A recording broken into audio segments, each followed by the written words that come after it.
doit mettre sur pied une... Dans un état de droit, il y a une justice indépendante.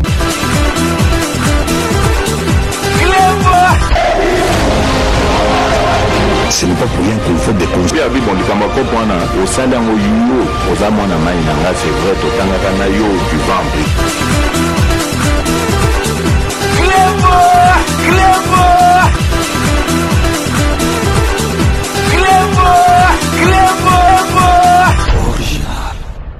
Salut et bienvenue sur Clébois Original. Merci de votre fidélité. 5 minutes avec César Ngadi.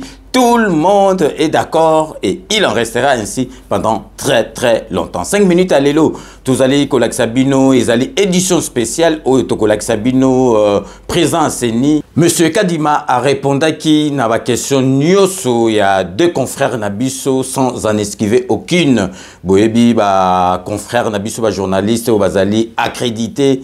Kuna na centre Bosolo ezali et sika oyo bazali kosala compilation ya ba résultat ya vote o eleki na mboka na biso na présentiel na télévision en direct. Donc pour la première fois et salama na noté transparence au Seni ya monsieur Kadima ezali kosala na ebité ba opposant et lokonini bazali koluka délai constitutionnel respecter en Seni le 20 basali le 20 même biso balera et enrôlement makamunyo surtout des fois candidaté respect ya ba date basali en c'est pour la première fois et puis autres vous allez comme on a compilation en direct na télévision. Alors lundi 25 décembre, la CENI poursuit avec la publication des résultats partiels.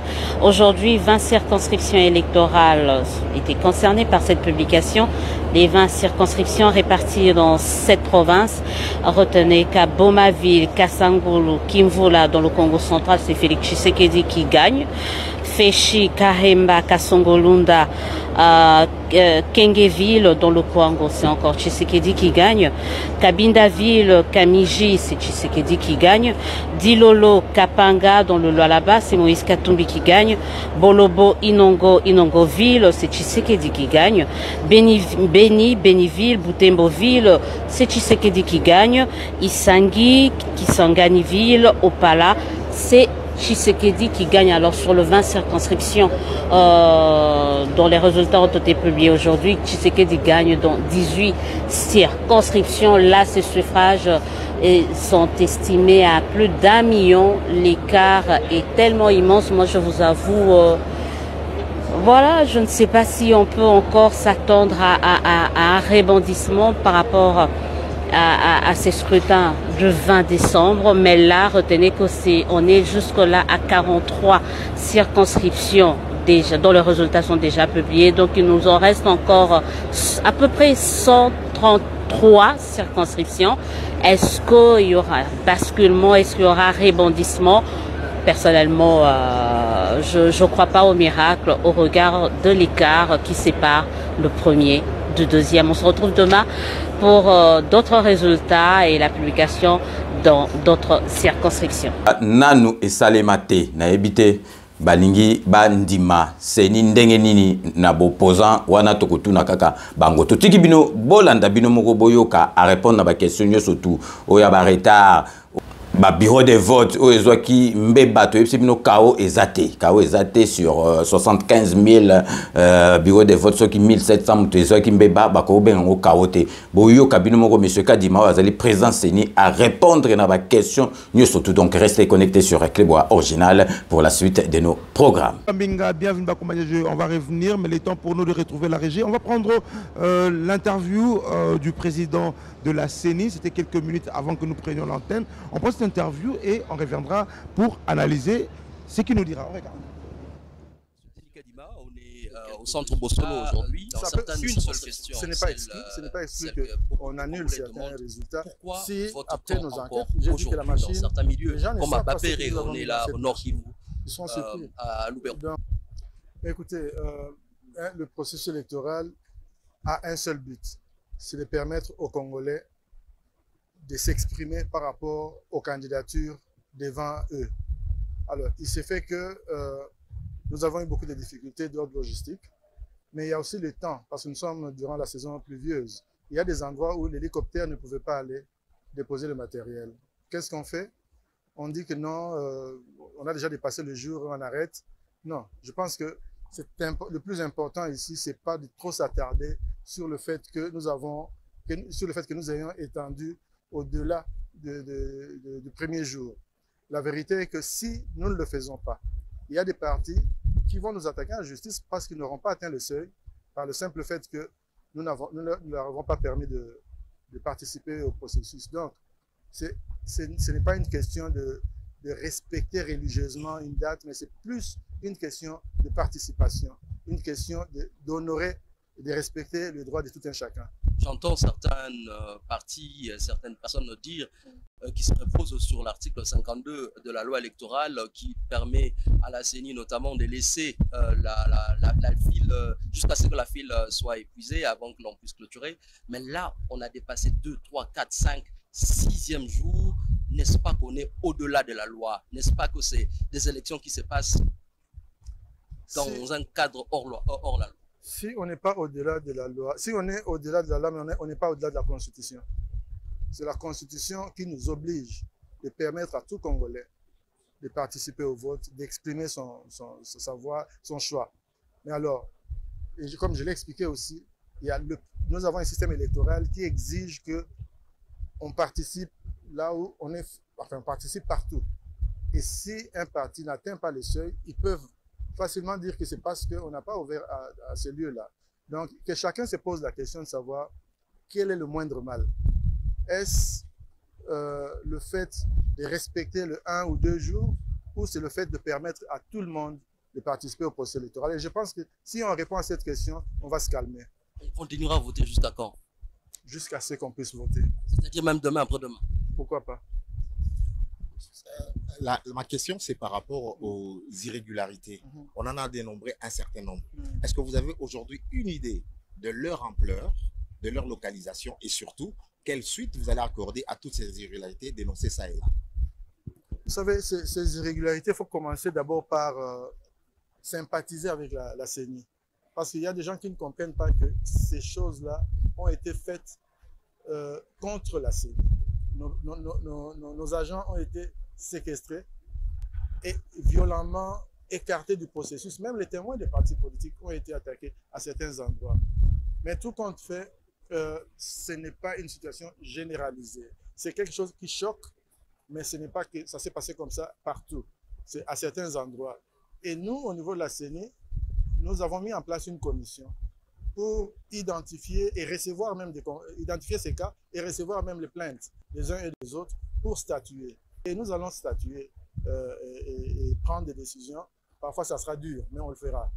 Donc, c'est un peu ça. C'est une situation que nous déplorons. Et il y a des gens qui se sont organisés pour faire ce genre de choses, mais qui n'oublient pas que cette machine-là n'a pas dévoilé tous ses secrets. Ils ont fait ce qu'ils ont fait. Ils pensent ils l'ont fait ni vu ni connu. Ils seront surpris. On parle aussi de sabotage même au sein même de la CENI. Ça, les enquêtes nous permettent de le savoir. Mais une fois qu'on le sait, nos agents seront sanctionnés et ceux des candidats qui se seront adonnés à ce jeu-là, eux aussi seront sanctionnés. Vous avez déjà récolté plusieurs plaintes ou bien plusieurs? On les reçoit. Il y a des plaintes. Une dizaine, une vingtaine, une centaine? Non. On n'a pas compté. Mais ce qu'il faut noter, c'est que bon nombre de ces plaintes, nous les avons reçues de nos agents. Parce qu'il ne faut pas donner l'impression que tous nos agents se sont adonnés à ce jeu-là. La plupart de nos agents ont défendu l'institution. Ils ont filmé ce qui se passait. Et je dois aussi remercier la population. La population a été très vigilante. Ce qu'il faut comprendre ici, il y a des gens qui ne veulent pas comprendre que ce n'est pas le fait de la CENI. La CENI a essayé d'organiser un bon processus électoral. Mais malheureusement, il y a des gens qui ont pris nos bureaux d'assaut et même en otage. Évidemment, ils ont même été plus forts que les forces de sécurité qui parfois n'étaient pas armées. Et ils ont pu faire ce qu'ils ont pu faire. Moi, je pense que la leçon à retenir, c'est celle-là. Il faut que la sécurisation soit prise vraiment au sérieux. Mais la CENI ici doit bénéficier de la sympathie de l'opinion publique. Ce n'est pas nous qui avons voulu cela. Au contraire, à notre niveau, nous avons tout bloqué. Nous avons tout bloqué et je peux déjà en profiter pour vous dire que les résultats que vous voyez derrière moi là, on n'y a pas touché. On n'a pas touché. Donc c'est 100% que vous voyez là, ce n'est pas touché. C'est-à-dire, nous avons promis la transparence, nous avons promis l'intégrité du processus et nous le faisons. Ce qui arrive au niveau du terrain, c'est très déplorable, mais c'est quelque chose que nous devons tous condamner. Nous devons travailler contre ce genre de pratiques, sinon les gens ne croiront plus aux élections. Président, c'est dans 5400 bureaux de vote. Combien ont ouvert finalement? Bon, vous savez, c'est très compliqué. Hein? Vous savez, il y a des gens, certains de nos agents qui ont fini avec les élections. Ils ont organisé les scrutins, mais ils ne pouvaient même pas quitter le lieu parce qu'en cours de route, on les attaquait. Quand on les voit avec la machine, on pense qu'ils se rendent dans la maison d'un politicien. Il y en a qui sont cachés en brousse. Il y en a pour qui nous avons envoyé des hélicoptères. On a appelé le ministère de la Défense. On a envoyé des hélicoptères pour les aider. En fait, c'est un peu comme une situation de guerre là. Il faut comprendre que ici, nous sommes la victime. Nous ne sommes pas le bourreau. Donc, je suis incapable de vous donner ce chiffre-là parce qu'il y a des machines, vous l'avez vu, qui ont été cassées. Cassées devant tout le monde et de façon spectaculaire. Qu'est-ce que j'en sais maintenant? Je ne sais pas ce qu'on peut encore retirer de cette machine. Et nos agents ne pouvaient même pas reprendre la route pour aller vers les antennes parce qu'ils étaient poursuivis. C'est un peu compliqué. On pense qu'ils sont à l'origine de ce qui s'est passé, mais en réalité, ce sont les politiciens qui ont fait ces choses-là. S'achemine-t-on vers, on va dire, l'annulation peut-être de quelques résultats dans certaines circonscriptions? Ce n'est pas exclu qu'on annule certains résultats. Si, après nos enquêtes, j'ai dit que la machine, les gens ne savent pas ce que nous avons mis dans cette machine. Ils sont surpris. Donc, nous allons, si les faits s'avèrent à travers les tests que nous allons opérer, peut-être ça sera fait de façon aléatoire, nous allons sanctionner. Les rapports des missions d'observation commencent à tomber. L'une d'elles, le Centre Carter, a dit qu'il y a eu des irrégularités, mais elles ne sont pas de nature à remettre l'intégrité du vote. Qu'est-ce que vous répondez à cela? Sincèrement, je suis d'accord avec eux parce que vous avez bien dit qu'on a 75 000 bureaux de vote. S'il y a des problèmes, même dans, je ne sais pas, 1%, 2% de bureaux de vote, c'est ça qu'on va amplifier. Mais en réalité, le travail que nous avons fait, c'est un travail de qualité, un travail visant vraiment l'intégrité du processus. Nous avons voulu nous démarquer de tout ce que le public congolais a rejeté. Nous l'avons fait, mais nous n'avions pas compté sur la créativité négative de certaines personnes, et c'est ce qui nous met dans cette situation. Mais nous devons garder toute chose à sa proportion. Ce n'est pas que c'était généralisé. Ça, c'est ce qu'il faut comprendre. Pas, sinon, nous n'allions pas afficher ces résultats. Ce n'était pas généralisé. On dit également dans certains bureaux de vote, les PV des résultats ne sont pas arrivés. Bon, il y a des endroits où il y a de tels problèmes. Et n'oubliez pas, la machine nous donne aussi son résultat. Et il y a aussi les dépouillements. Donc, on peut se rabattre sur l'un ou l'autre pourvu que nous fassions certaines vérifications pour confirmer que c'est bel et bien authentique ce que nous avons.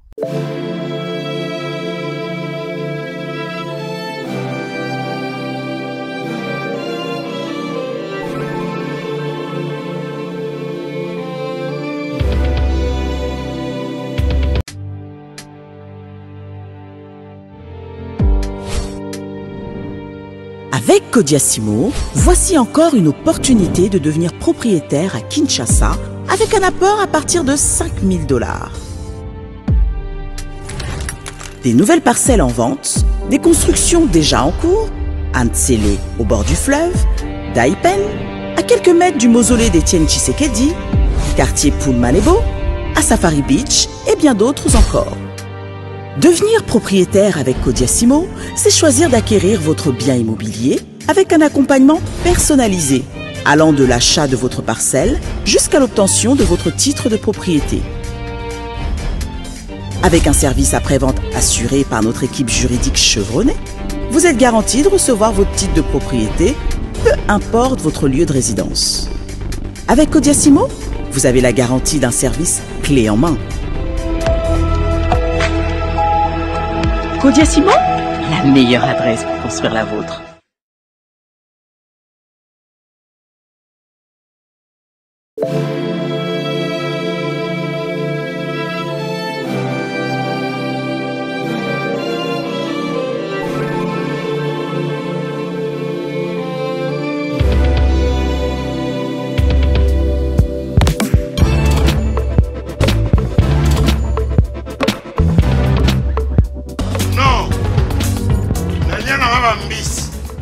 restaurant belé na ye na Mambo Galaxy na kuti poisson tala mbisi mbisi pe ya mwana te aza minere te aza mukolo ndoboko liango familial botondi mbisi basangisa na crevette kaka ya mbisi basangisi na makemba basangisi na poivron basangisi na céleri basangisi na pomme de terre basangisi na munganza donc mbisi azwi vitamine baza lisusu na ngulu baza lisusu makayabu brochette otobengi kamundeli mayebo yo biloko nyonso ya mboka pa Galaxy Mambo tozolia c'est Mambo Galaxy tozosala mpa na bana mboka yango wana congolais mpona esika oyo kolela or ke bacongolais toyebani osali 6 mois okundi na propriétaire tie mosaka na liso mais Galaxy Mambo 8 ans quel restaurant eza mosika te. Au numéro 137, rue André Carman, à Aubervilliers, composez vite les 07 53 28 89 07. Galaxy Mambo, c'est du wow.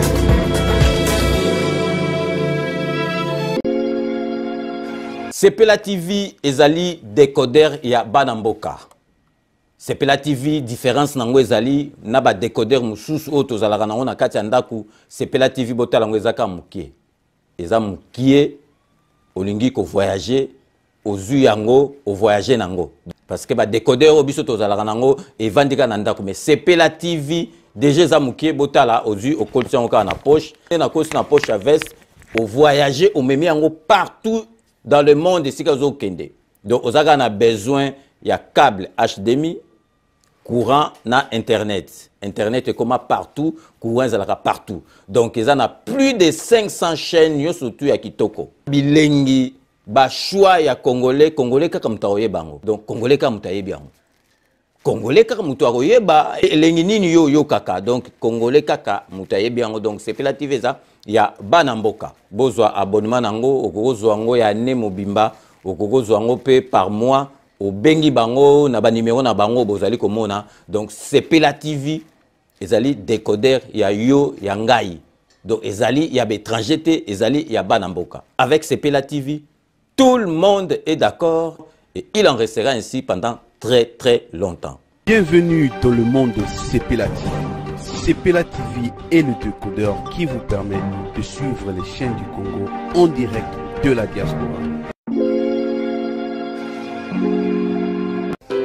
Wami Business, votre agence de fret maritime et aérienne. Vend des produits importés, lait de beauté, vin rouge, blanc, rosé, sel, sucre, désodorisant, eau de javel, savon de Marseille, casseroles et divers articles. À Kinshasa, nous sommes sur l'avenue Maringa 83, direction Assosa dans la commune de Kassavou.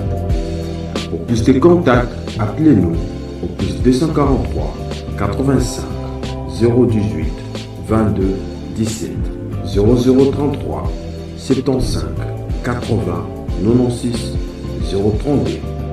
Wami Business, toujours la qualité. Sur Paris, nous sommes au 5 boulevard Ornano 75 018. Wami Business avec Mama Mireille Wankaki, toujours la qualité. Chez Elbito Coiffure, toujours, ça marche comme ça là, avec l'expédition là. Toujours.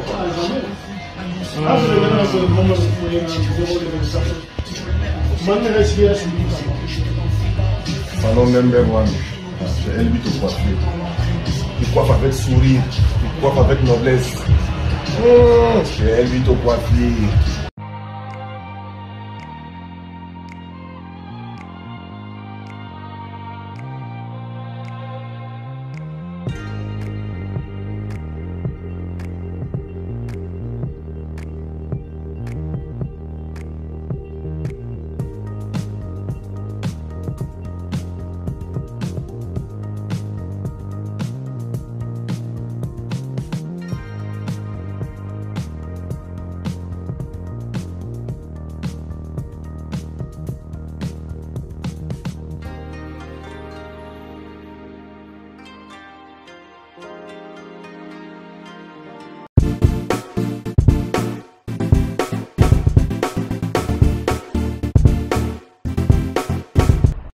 mettre sur pied et dans un état de droit, il y a une justice indépendante.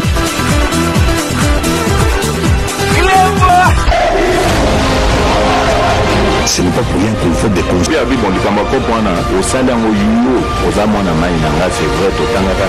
tu vas